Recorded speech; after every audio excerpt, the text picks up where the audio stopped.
Oke, sifat sistem periodik selanjutnya adalah titik leleh dan titik didih. Untuk unsur logam, titik leleh dan titik didihnya ditentukan oleh ikatan logam. Maksudnya apa? Jadi, ikatan logam itu semakin banyak jumlah elektron, maka semakin kuat ikatannya.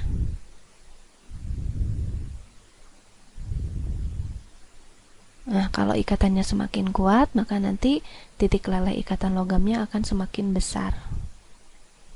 Artinya, kalau dalam satu periode, kan kulitnya sama, tapi jumlah elektronnya berbeda-beda. Jadi, karena semakin ke kanan itu semakin banyak jumlah elektronnya untuk unsur logam, maka semakin ke kanan akan semakin besar. Sedangkan bagaimana sifat periodiknya kalau dalam satu golongan?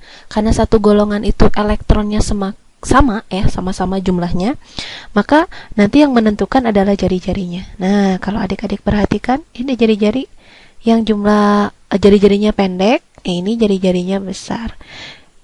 Nah, ini jarak antara satu inti dengan inti lain. Mana yang akan lebih mudah kita putuskan? Betul, yang akan lebih mudah diputuskan adalah yang ini. Kenapa?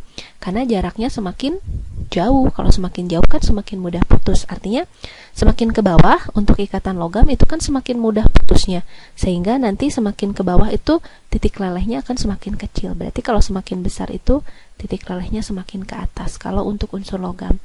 Nah, sekarang kalau untuk unsur non logam bagaimana? Titik leleh dan titik didih itu ditentukan oleh gaya van der Waals-nya. Nah, gaya van der Waals itu biasanya ditentukan oleh AR dan MR-nya. Jadi, semakin besar massa molekul relatifnya, maka ikatannya akan semakin kuat. Kalau ikatannya semakin kuat, maka nanti titik didihnya akan semakin besar. Kalau dalam satu golongan kan semakin ke bawah jumlah proton dan neutronnya juga semakin banyak kan ya. Maka nanti semakin ke bawah untuk titik leleh dan titik didih golongan non-logam akan semakin besar. Kecuali nanti ada beberapa pengecualian ya. Oke. Sehingga dapat kita simpulkan untuk unsur logam itu semakin ke atas semakin tinggi, sedangkan untuk unsur non-logam dalam satu golongan semakin ke bawah yang semakin tinggi.